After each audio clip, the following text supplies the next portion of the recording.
Medium wave 387.6 metre अर्थात 774 kilohertz पर ये आकाशवाणी का शिमला केंद्र है। श्रोताओं, आइए अब सुनते हैं प्रादेशिक समाचार एकांश आकाशवाणी शिमला द्वारा प्रस्तुत भारतीय संविधान के 75 वर्ष, उपलब्धियां और मीडिया की भूमिका विषय पर विशेष परिचर्चा। चर्चा में भाग ले रहे हैं वरिष्ठ पत्रकार अश्विनी शर्मा, प्रकाश भारद्वाज और उज्ज्वल शर्मा। आकाशवाणी शिमला के सभी श्रोताओं को मेरा नमस्कार। मैं हूं आपके साथ उज्ज्वल शर्मा। श्रोताओं, भारत अपनी एक स्वर्णिम गौरव गाथा के साथ लगातार आगे बढ़ रहा है। भारत की पहचान बदल रही है, बल्कि कई मायनों में बदल चुकी है। आज विश्व पटल पर भारत नए नए आयामों को छू रहा है और एक मजबूत लोकतांत्रिक राष्ट्र के रूप में स्थापित हुआ है। इसके पीछे की सबसे बड़ी बात है हमारा संविधान। भारत जैसे विशाल देश के लोकतंत्र की शक्ति हमारा संविधान ही है, जो हर व्यक्ति के लिए न्याय और समान अधिकार सुनिश्चित कर राष्ट्रीय एकता व अखंडता का मंत्र देता है। यह संविधान की ही ताकत है कि भारत एक सशक्त, समृद्ध और आत्मनिर्भर बनने की ओर अग्रसर है। देश ने 26 नवंबर 1949 को संविधान को अपनाया और 26 जनवरी 1950 को यह देश में लागू हुआ। इस साल संविधान को अंगीकार किए जाने के 75 वर्ष पूरे हो रहे हैं। इसी पर केंद्रित हमारी आज की परिचर्चा है, जिसका विषय है भारत के संविधान के 75 वर्ष, उपलब्धियां और मीडिया की भूमिका। आकाशवाणी के समाचार एकांश द्वारा प्रस्तुत इस परिचर्चा में शामिल होने के लिए हमारे साथ आकाशवाणी शिमला के स्टूडियो में दो खास मेहमान मौजूद हैं। स्वागत करना चाहेंगे अश्विनी शर्मा जी और प्रकाश भारद्वाज जी का। अश्विनी शर्मा जी का बहुत लंबा अनुभव है पत्रकारिता के क्षेत्र में और आजकल अश्विनी शर्मा जी आउटलुक मैगजीन में सेवाएं दे रहे हैं। प्रकाश भारद्वाज जी दैनिक जागरण के राज्य ब्यूरो प्रमुख हैं। इनसे हम संविधान के विभिन्न पहलुओं के साथ यह भी जानेंगे कि यह देश की एकता व अखंडता के लिए कितना अहम है। तो अश्विनी शर्मा जी और प्रकाश भारद्वाज जी, आप दोनों का स्टूडियो में स्वागत है। नमस्कार। नमस्कार, धन्यवाद। अश्विनी शर्मा जी, एक देश के लिए उसका संविधान बहुत मायने रखता है, क्योंकि बिना संविधान के तो कुछ हो नहीं सकता। तो क्या जरूरतें हैं और एक देश के लिए संविधान कितना महत्वपूर्ण होता है? देखिए उज्ज्वल जी, आज का जो आपका विषय है बहुत ही रिलेवेंट है और सामयिक है। जैसे कि आजकल अभी कल ही हम प्राइम मिनिस्टर नरेंद्र मोदी जी को पार्लियामेंट में सुन रहे थे। उन्होंने विपक्ष के जो प्रश्न थे या जो बहस हुई, डिबेट हुई पार्लियामेंट में, उसका उत्तर दिया उन्होंने बड़ा इफेक्टिवली। कॉन्स्टिट्यूशन की बात अगर करें तो कॉन्स्टिट्यूशन हर कंट्री के लिए बहुत इम्पोर्टेंट है और ये बड़ा हिस्टोरिक डॉक्यूमेंट होता है। और हमारे भारतवर्ष के लिए जहां एक फ्रीडम मूवमेंट के बाद हमने अपना संविधान बनाया है, ये एक बहुत लंबी प्रक्रिया के बाद बना है और कई देशों के जो संविधान थे उनको स्टडी किया गया। जो कॉन्स्टिट्यूएंट असेंबली थी जिसने ये तैयार किया, उसने बड़ी मेहनत से इसको बनाया है। मैं इसकी थोड़ी सी बैकग्राउंड बताऊंगा। इसकी एक्सरसाइज जो है कि हमारे पास एक कॉन्स्टिट्यूशन होनी चाहिए भारतवर्ष की अपनी फ्री इंडिया के लिए। फ्रीडम मूवमेंट के दौरान ही इस पे चर्चा शुरू हो गई थी। इंपॉर्टेंट पार्लियामेंट्रियन थे एमएन रॉय, उन्होंने 1934 में एक बात कही थी कि हमारा संविधान होना चाहिए। और उसके बाद पूरी एक जो एक्सरसाइज हुई, कॉन्स्टिट्यूएंट असेंबली बनी। उसकी पहली बैठक जो दिसंबर 9 में 1946 में हुई और उस कॉन्स्टिट्यूएंट असेंबली के 389 मेंबर्स थे और 3 साल लग गए इसको और 11 सेशन हुए। उसके बाद ये हमारा संविधान तैयार किया गया, जिसके आर्किटेक्ट बीआर अम्बेडकर जी को माना जाता है। और ये हमारा संविधान जो है ये देश के लिए एक बैकबोन है और इसमें ही सारा स्ट्रक्चर डिफाइंड है कि किस तरह की गवर्नेंस होनी है कंट्री में, किस तरह के पावर्स डिस्ट्रीब्यूशन होना है, जो सेपरेशन ऑफ पावर्स है, और उसमें सिटीजन राइट्स का प्रोटेक्शन जो है उनको बचाव, उनका संरक्षण किया जाए। जो हमारे भारतवर्ष के लोग हैं उनका जो बचाव किया, ये सारी आउटलाइन उसमें दी गई है। गवर्नमेंट के डिफरेंट ऑर्गन्स किस तरह से काम करेंगे, कौन सा हिस्सा क्या काम करेगा, लीडरशिप का क्या रोल होगा और उनकी क्या अकाउंटेबिलिटीज हैं लोगों के प्रति, ये सब कॉन्स्टिट्यूशन में ही डिफाइन किया जाता है। और इसमें जो एक गारंटी दी गई है वो फंडामेंटल राइट्स की दी गई है। यानी कॉन्स्टिट्यूशन ऑफ इंडिया एक लीगल डॉक्यूमेंट तो है, साथ ही हम कह सकते हैं कि एक सोशल डॉक्यूमेंट भी है जो समाज से जोड़ता है। प्रकाश भारद्वाज जी, आपके पास आऊंगा। कितना जरूरी होता है एक आम आदमी को संविधान के बारे में जानना और समझना? संविधान देश के नागरिकों के लिए कितना महत्व रखता है? उज्ज्वल जी, जिस तरह से संसद में अभी एक दिन पहले ही संविधान के ऊपर चर्चा हुई जी, और जिस तरह से विरोधी दल की तरफ से प्रश्न उठाए जाते रहे और सत्ता पक्ष की तरफ से भी अपनी तौर पर बात कही जाती रही। आपने पूछा कि संविधान हमारे देश के लिए, आम नागरिक के लिए कितना महत्व रखता है। तो हम सर्वविदित है, सब जानते हैं कि संविधान के बारे में हमारे स्कूलों में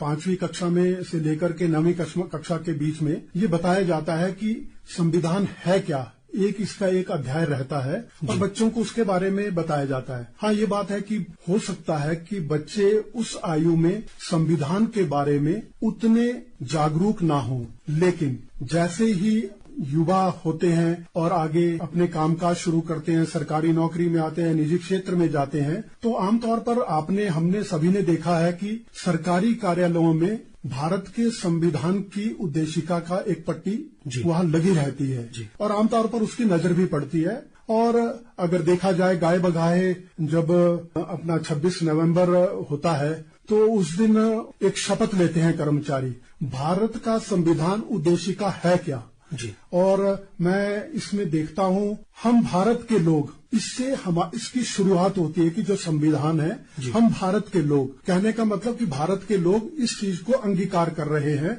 और इसके बारे में अगर इसका उल्लेख किया जाए तो हम भारत के लोग भारत को एक संपूर्ण प्रभुत्व संपन्न समाजवादी पंथ निरपेक्ष लोकतंत्रात्मक गणराज्य बनाने के लिए तथा उसके समस्त नागरिकों को, कहने का मतलब नागरिकों का भी इसमें समावेश किया गया है। और उसमें कहा गया है कि सामाजिक, आर्थिक और राजनैतिक न्याय, विचार, अभिव्यक्ति, विश्वास, धर्म और उपासना की स्वतंत्रता, प्रतिष्ठा और अवसर की समानता, इन सभी चीजों को समाहित करते हुए संविधान आगे बढ़ता है प्राप्त कराने के लिए तथा उन सब में व्यक्ति की गरिमा और राष्ट्र की एकता और अखंडता सुनिश्चित करने वाली बंधुता बढ़ाने के लिए। कहने का मतलब राष्ट्र इसमें सर्वोपरि है जी। संविधान में जहां इसमें बहुत सारी चीजें उल्लेखित की गई हैं, लेकिन राष्ट्र इसमें सर्वोपरि है। और उसके में आगे कहा जाता है कि हम दृढ़ संकल्प होकर अपनी इस संविधान सभा में आज तारीख 26 नवंबर 1949 को इस संविधान को अंगीकृत, अधिनियमित और आत्म अर्पित करते हैं। कहने का मतलब इसको आत्मसात करते हैं जी। तो कहने का मतलब ये है कि आपने जो शुरू में बात कही कि संविधान का महत्व क्या है और इसको जाना और समझा कैसे जा सकता है, तो मैं समझता हूँ कि संविधान सबको न्याय और उसकी सुरक्षा का, उसके अधिकारों का, उसके कर्तव्यों का एक पुस्तिका है, एक वर्णन है। बिल्कुल। अश्विनी शर्मा जी, विश्व का सबसे लंबा लिखित संविधान भारत का ही है। तो एक आम आदमी अगर संविधान को समझना चाहे, उसे आत्मसात करना चाहे, तो कहाँ से शुरुआत करे और क्या जानना उसके लिए जरूरी है? मुझे लगता है कि ये प्रश्न बहुत ही आपका महत्वपूर्ण है कि क्योंकि जैसे प्रकाश भारद्वाज बात कर रहे थे कि ये सिटीजन्स को एक, हम जो भारतीय हैं संविधान के पहले शब्दों में ही लिखा गया है। इसका अगर प्रीएम्बल देखें, जो इंट्रोडक्शन है, जो प्रस्तावना है, उसमें शुरुआती शब्द ही ऐसे लिखे गए हैं, मैं अंग्रेजी में बोल रहा हूँ, we the people of India, हम भारतीय जो नागरिक हैं वो एक रिजॉल्व करते हैं, जो हमारा कॉन्स्टिट्यूशन है उसकी शुरुआत जो है, जो आपने बात कही we the people of India, इसी में सारी चीजें समाहित हो जाती हैं। बिल्कुल बिल्कुल बिल्कुल। मतलब एक आप कह रहे हैं कि समान नागरिक को कैसे इसकी पता होना चाहिए, वो मुझे लगता है कि जैसे जब आप पढ़ाई का जो लिटरेसी का लेवल हमारा बढ़ता जा रहा है, सभी नागरिकों को इसकी जानकारी होनी चाहिए और होने के कई सारे चैनल्स भी हैं, टूल्स भी हैं जिस तरह के उसकी पब्लिसिटी की जाती है। दफ्तरों में जो पट्टिकाएं हैं, स्कूलों में जो पढ़ाई है, 26 जनवरी, 15 अगस्त, जिस तरह के ये चीजें हमारे इवेंट्स मनाए जाते हैं, मुझे लगता है कि उससे काफी सारी जागरूकता लोगों में आती है और हर एक नागरिक को एटलीस्ट प्रीएम्बल जो इंट्रोडक्शन है, जो प्रस्तावना है संविधान की, उसकी जानकारी होना बहुत जरूरी है। प्रकाश भारद्वाज जी, हम जब संविधान के बारे में बात करते हैं तो एक आदमी जो समाज के सबसे निचले पायदान में बैठा हुआ है, उसे संविधान को जानना महत्वपूर्ण होता है, जबकि उसको नहीं पता कि हमारे क्या अधिकार हैं, क्या कर्तव्य हैं। यानी संविधान ही उसे सिखा सकता है। तो किन किन बिंदुओं पर जरूरत पड़ती है एक निचले पायदान के व्यक्ति को? उज्जवल जी, संविधान में जहां तक कर्तव्यों की बात है, पहले हमने बात की कि संविधान की प्रस्तावना है क्या, इसका एक मूलभूत ढांचा क्या है। फिर अधिकारों की बात आप कर रहे हो, तो एक सामान्य व्यक्ति को, समाज के सामान्य आदमी को इस बारे में मुझे लगता है कि सीधे तौर पर ऐसा ज्ञान नहीं होता है कि उसके अधिकार क्या है जी, क्योंकि वो एक रोजमर्रा की जिंदगी से जुड़ा हुआ है, उसे अपनी आजीविका कमानी है। लेकिन मैं मानता हूं कि संविधान में जो अधिकार प्राप्त हैं उनका वो उस तरह से उपयोग नहीं कर पाता है, लेकिन वो शासन प्रशासन के पास जाकर के अपनी मांग जो उसकी रोजमर्रा की रहती है उसको उठाता है जी, और वो उसको लिखित तौर पर देता है और कभी मौखिक तौर पर बताता है कि मुझे ये असुविधा हो रही है, इसका जो है निवारण किया जाए।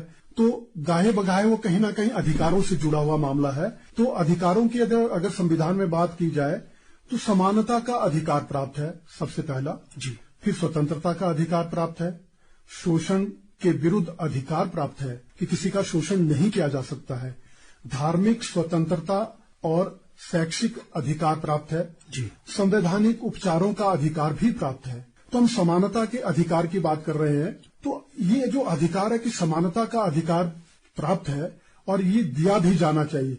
अब सवाल ये उठता है, प्रश्न ये उठता है कि इस अधिकार को प्रदान कौन करेगा, क्योंकि आपने बात की कि एक सामान्य व्यक्ति है, सामान्य जनमानस है जी, तो उसे इस अधिकार को जो प्रदान करना है, इसकी जो व्यवस्था करनी है, मुझे लगता है कि जो शासन तंत्र में लोग बैठे हैं, चाहे वो एक कर्मचारी लिपिक से लेकर के जिलाधीश भी हो सकता है, मुख्य सचिव भी हो सकता है, मुख्यमंत्री भी हो सकता है, मंत्री भी हो सकता है, किसी भी तरह का वो तंत्र में बैठा हुआ व्यक्ति हो सकता है, तो ये उनकी जिम्मेदारी है कि उसको उसका अधिकार प्रदान किया जाए जी। निश्चित तौर पर संविधान में मौलिक अधिकारों को इसलिए शामिल किया गया है क्योंकि इन्हें हर नागरिक के व्यक्ति के विकास व मानवीय गरिमा को बनाए रखने के लिए जरूरी माना गया है। प्रकाश जी, हम सीधे शब्दों में कहें तो ये अधिकार स्वतंत्रताएं हैं जो व्यक्तिगत भलाई के साथ साथ समुदाय की भलाई के लिए भी जरूरी है। हाँ, बिल्कुल आपने सही कहा, ये समुदाय की भलाई के लिए भी है और यही उसका मूल उद्देश्य संविधान में निहित है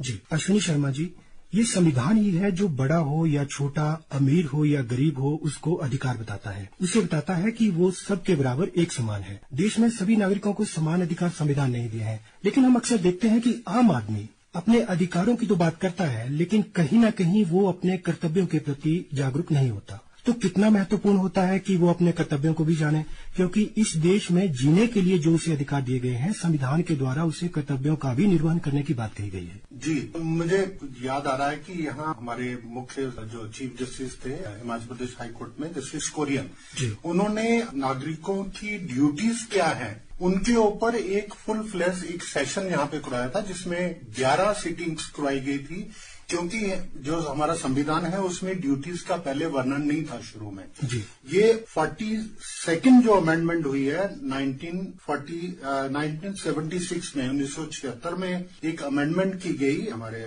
संविधान में, जिसमें आर्टिकल 51A जी जो है कॉन्स्टिट्यूशन में एक अमेंडमेंट करके डाला गया है, ताकि जो हमारे नागरिक हैं उनके राइट्स तो हैं, राइट इन्फोर्स भी होते हैं और उनके ऊपर किसी के इन्फ्रिंजमेंट हो तो उसके ऊपर एक्शन भी होता है, कानून अपना काम करता है। लेकिन हमारी ड्यूटीज या हमारी रिस्पॉन्सिबिलिटीज क्या है इस भारतवर्ष में, अगर हम कहते हैं वी द सिटीजन, तो हमारे सिर्फ अधिकार नहीं, हमारी ड्यूटीज भी हैं। तो उन ड्यूटीज में कुछ वर्णन किया गया है, 10 ड्यूटीज को शामिल किया गया है। उन ड्यूटीज में मुख्यतः ये है कि हमें भारतवर्ष की जो स्पिरिट ऑफ कॉन्स्टिट्यूशन है उसको अपहोल्ड करना है।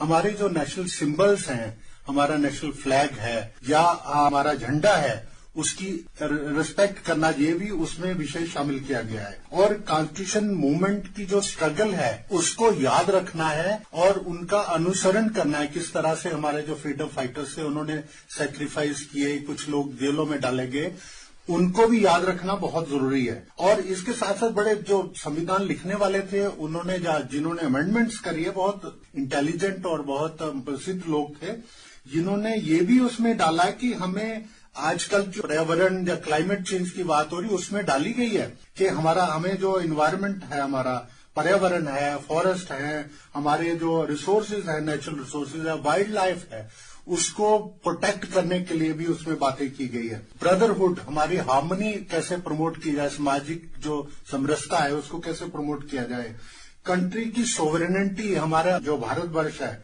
इंडिपेंडेंट स्टेट है, इंडिपेंडेंट कंट्री है, उसको कैसे हमें बचाना है, उसके लिए कैसे काम करना है, यूनिटी एंड इंटीग्रिटी उसके बात करेंगे। हमें एक मिलजुल के रहना है और नेशनल एंथम की हमें वो पालन करना है।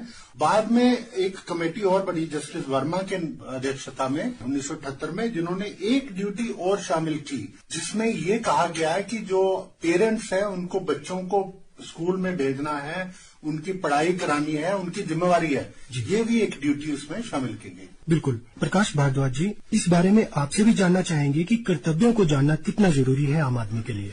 देखिए, जिस तरह से अभी अश्विनी सर ने उल्लेख किया कि हमारे 11 कर्तव्य हैं संविधान के तहत जी, जिन्हें हमें निर्वहन करना चाहिए, और उन कर्तव्यों के बारे में ये बिल्कुल आवश्यक नहीं है कि दूसरा व्यक्ति उनके बारे में विदित करवाए कि ये आपका कर्तव्य है। इस तरह की एक समझदारी, एक इस तरह की जागरूकता समाज के सभी वर्गों में होनी चाहिए, और चाहे वो गांव में बैठा हुआ व्यक्ति है, चाहे शहरों में रहने वाला व्यक्ति है, उनको इस बारे में ज्ञान होना चाहिए। अगर साधारण तौर पर बात कहें तो कर्तव्यों की बात आती है, हमें सड़क पार करनी है तो वाहन जो चलाने वाले चालक हैं उनको रुकना चाहिए जी, और जो पहले पैदल चलने वाला व्यक्ति है उसके सड़क पार करने का अवसर प्रदान करना अधिकार उसका अधिकार है। तो इसी तरह से जो कर्तव्य है, मैं समझता हूं कि भले ही हम 75 वर्ष संविधान के मना रहे हैं, लेकिन कर्तव्यों के मामले में हम अपने अधिकारों की बात करते हैं, लेकिन कर्तव्यों को हम सिर के पीछे डालते हैं या उनको जानबूझ करके अनदेखा करते हैं, और यही कारण समस्याओं का बढ़ना, समस्याओं का अंबार लगना है कि समाज में हर तरह की समस्या मुंह बाए खड़ी है।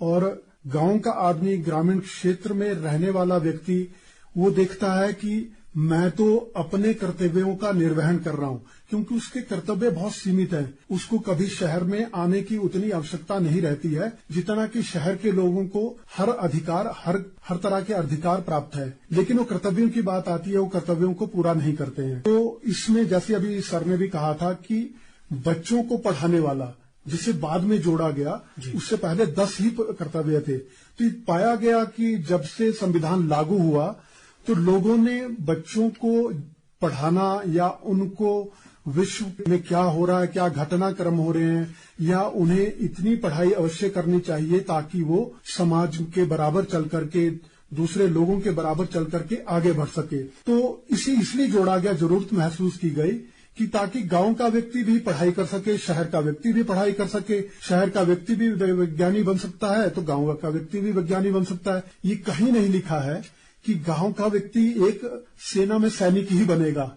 उसे भी पूर्ण रूपेण ये अधिकार दिया गया है कि वो भी विज्ञानी बने, और जो हमारे शासन तंत्र के ऊंचे पद हैं उन पे आसीन होकर के देश सेवा, राष्ट्र सेवा कर सके। जी, अश्विनी शर्मा जी, भारतीय संविधान ने देश के विकास को किस प्रकार दिशा दी है? खासतौर पर लोकतांत्रिक ढांचे को मजबूत करने में संविधान कितना कारगर साबित हो रहा है? देखिए, अब हम 75 वर्ष मना रहे हैं संविधान के जो हमारे लागू हुए जी। तो मुझे लगता है कि देश ने बहुत उन्नति करी है, साइंस ने बहुत उन्नति करी है, विकास बहुत हुआ है, सड़कें, हाईवेज और हमारी जो डैम्स बने हैं, हाइड्रो पावर प्रोजेक्ट्स बने हैं, रेलवे का एक्सपेंशन हुआ है, अब तो हम बुलेट ट्रेन की तरफ जा रहे हैं, और हमारी हवाई सेवाएं किस तरह से बढ़ी है। ये देश का विकास इसी तरह से कानून के दायरे में, और जो हमारा सिस्टम बना, जैसे मैंने शुरू में कहा है कि कॉन्स्टिट्यूशन वो डिफाइन करती है कि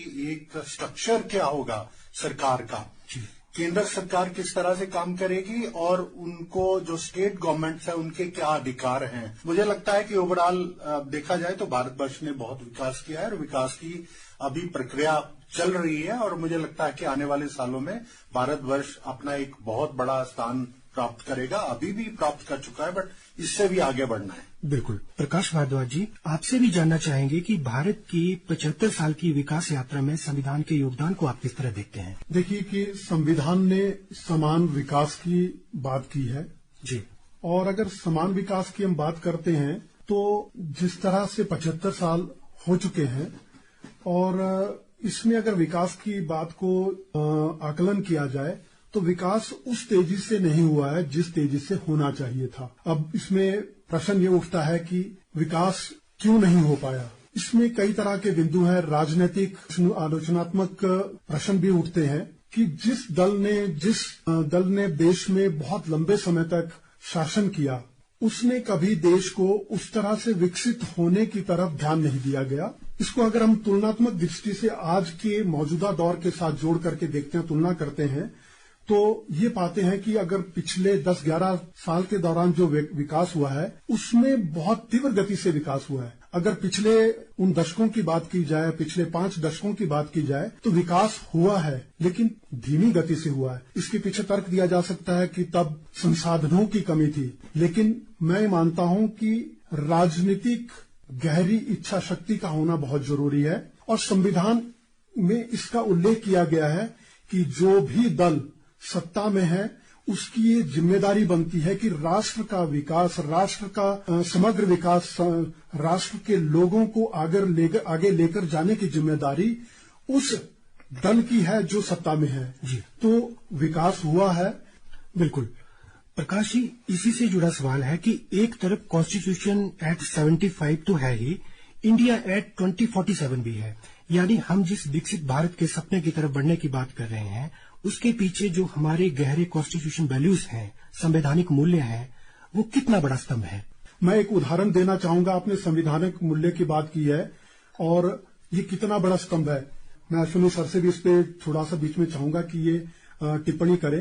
हिमाचल प्रदेश में मौजूदा जो वर्तमान सरकार है, इनके मुखिया जो मुख्यमंत्री हैं सुखविंदर सिंह सुक्खू जी, ये देखिए बहुत रोचक सा पहलू है कि संविधान में सबको अधिकार प्राप्त है। अगर शिमला की बात की जाए तो उन्होंने मीडिया में कहा कि मुख्यमंत्री बनने से पहले मुझे शहर के एक कोने से दूसरे कोने में पहुंचने में 1.5-2 घंटे लगते थे, लेकिन अब 15 मिनट में मैं अपने आवास तक पहुंच जाता हूं।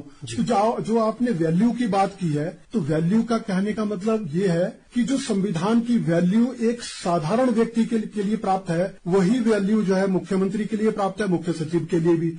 लेकिन उनके लिए उस चीज को, उस नियम को, उस अधिकार को, उस कर्तव्य को मोड़ा जाता है शासन तंत्र की तरफ से, और सामान्य मनुष्य जो है वो आज भी 1.5-2 घंटे में शिमला के इधर से उधर पहुंचता है। तो इसमें जो वैल्यू की बात है, आपने एक्ट का उल्लेख किया है। अगर एक्ट का उल्लेख को अगर हम साधारण भाषा में करते हैं तो हिमाचल के मुख्यमंत्री ने उसको एक साधारण शब्दों में स्पष्ट करके बता दिया कि ऐसा है कि जब तक मैं साधारण व्यक्ति था तब मुझे 2 घंटे लगते थे, अब जब मैं खास हो गया तब मुझे 15 मिनट लगते हैं। ये एक बड़ा डिस्पैरिटी है। हालांकि उसको सिस्टम में प्रोटोकॉल का नाम दिया जाता है कि उनका प्रोटोकॉल थोड़ा बड़ा हो गया है, उनकी जिम्मेवारियां बढ़ी हैं स्टेट के प्रति, बट एक विरोधाभास तो है।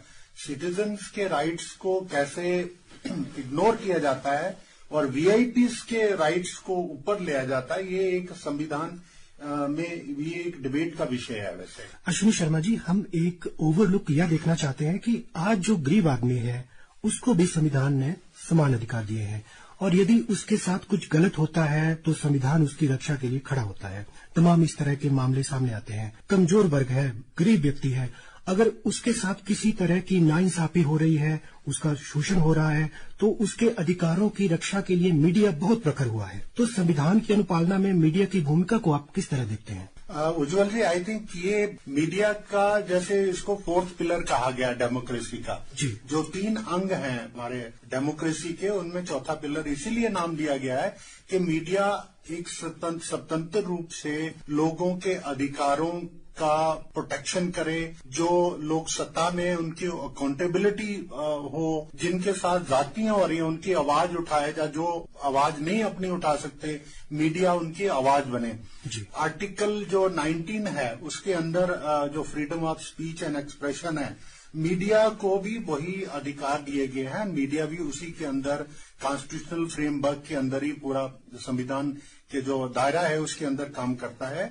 मीडिया अवेयरनेस क्रिएट करता है, सबसे बड़ा रोल तो ये मीडिया का है। लोगों के राइट्स को आगे लाता है। यहाँ पे जातियां हो रही हैं वहां उसको हाईलाइट करता है। और गवर्नेंस में ट्रांसपेरेंसी कैसे हो जाए, बड़े बड़े स्कैम जो है आपने देखा हुआ भारतवर्ष में जो हुए हैं, मीडिया ने किस तरह से उनको सामने लाया है। और मीडिया का काम ही यही है, लोगों के अधिकारों का प्रोटेक्शन करे, संरक्षण करे। जहां मीडिया जिन लोगों की आवाज नहीं उनकी आवाज बने और लोगों को अवेयर करें कि किस तरह से उनके संवैधानिक जो अधिकार हैं उनका पालन नहीं हो रहा है। जी, निश्चित तौर पर अगर किसी के साथ जाति होती है, एट्रोसिटी होती है, किसी वर्ग विशेष के साथ होती है, या बहुत किसी ताकतवर व्यक्ति द्वारा अपने पद का दुरुपयोग करते हुए कमजोर व्यक्ति को दबाने की कोशिश की जाती है, तो ऐसे मामलों में मीडिया ने अहम भूमिका निभाई है। और कई मामलों में ऐसा हुआ है कि पीड़ित व्यक्ति को न्याय मिला है। प्रकाश भारद्वाज जी, आपका क्या मानना है कि संविधान के महत्व को जनता के बीच प्रचारित करने में मीडिया कितना कारगर रह रहा है? इसमें मैं ये कहना चाहूंगा कि जिस तरह से संविधान में चौथे स्तंभ का मीडिया को एक स्थान दिया गया है, लेकिन ये बड़े दुख की बात है कि जो तीनों और अंग है उनकी तरफ से भी एक मीडिया को सपोर्ट मिलनी चाहिए थी और वो हमेशा लगातार मिलती रहनी चाहिए, क्योंकि मीडिया का काम कहाँ गलतियां हो रही है उनको उजागर करना है। जी, हमने बात की कि मीडिया किस तरह से सहायक बना है, सहारा बना है। तो हिमाचल प्रदेश की अगर हम बात करें, करीब 10-12 साल पहले की बात है, हिमाचल प्रदेश में एक स्कूली छात्रा के साथ जो एक प्रकरण हुआ था, गुड़िया कांड हुआ था जी, तो उसमें ऐसे बहुत से प्रभावशाली लोग संलिप्त थे और यदि मीडिया एकजुट होकर के सिलसिलेवार इस मामले को नहीं उठाता तो ना ही उसमें बहुत बड़ी संख्या में शासन तंत्र में लोग बैठे हुए लोग जो जेल जाते और ना ही उस बालिका को न्याय मिल पाता। अभी न्याय पूरी तरह से हुआ नहीं है, अभी अधूरा है। और मैं मानता हूं कि जब कभी उसमें अंतिम निर्णय आएगा तो मीडिया की भूमिका के ही कारण वो न्याय आएगा और इसमें सजा होगी। जी, अश्विनी जी, केंद्र सरकार ने एक नारा दिया है, सबका साथ सबका विकास, और संविधान ने इस मूल भावना को जाहिर भी किया है कि सबको साथ लेकर चल रहा है। तो किस तरह देश आगे बढ़ रहा है? जैसे कल जो प्रधानमंत्री नरेंद्र मोदी जी जब जवाब दे रहे थे संसद में, तो उन्होंने कहा है कि हमारी सरकार जो है, प्रेजेंट गवर्नमेंट है, उसी के अनुरूप काम कर रही है। तो मुझे लगता है ये स्लोगन भी वहीं से है कि हम जो भारतीय हैं, हमारा बराबर का हक है और इस देश को बनाने में हर एक व्यक्ति का रोल है, चाहे वो सड़क पे काम करने वाला एक मजदूर है, जहाँ बड़ा कोई ऑफिसर है, किसी बड़े ओहदे पे बैठा हुआ है, लेकिन हर एक नागरिक का समान अधिकार है और समान रूप से वो कंट्रीब्यूट कर रहा है विकास में। तो इसी की परिभाषा मुझे लगता है कि बहुत अच्छी स्पिरिट से किया गया है और लोगों को इसको सही दिशा में, इवन जो अपोजिशन है, विपक्ष है, उसको भी इसी दिशा में समझना चाहिए और उसको इंडोर्स करना चाहिए। मैं बीच में इसमें थोड़ी सी बात जैसे सर ने कहा इसमें जोड़ना चाहूंगा जी। सर ने बात की कि सबका साथ सबका विकास, ये तो बात सही है जी। इसमें एक बात जो और जोड़ी गई है संविधान की, तो मैं ये कहना चाहूंगा कि इसकी आवश्यकता अब क्यों आन पड़ी है, क्योंकि पिछली सरकारें इतने लंबे समय से रही, तो सबका साथ क्यों नहीं लिया गया जी। और समान विकास क्यों नहीं हुआ। तो साधारण सी बात है और इसकी आलोचना बहुत व्यापक स्तर पर होती है कि मौजूदा सरकार बात कर रही है कि सबको साथ लेकर के विकास करना।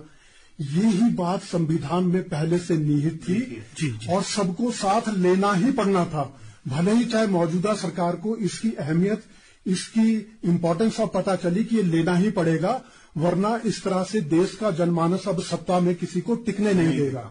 तो अश्विनी शर्मा जी और प्रकाश भारद्वाज जी, इस महत्वपूर्ण विषय पर चर्चा के लिए आप दोनों आकाशवाणी शिमला के स्टूडियो में आए और श्रोताओं को बेहद ज्ञानवर्धक जानकारी दी।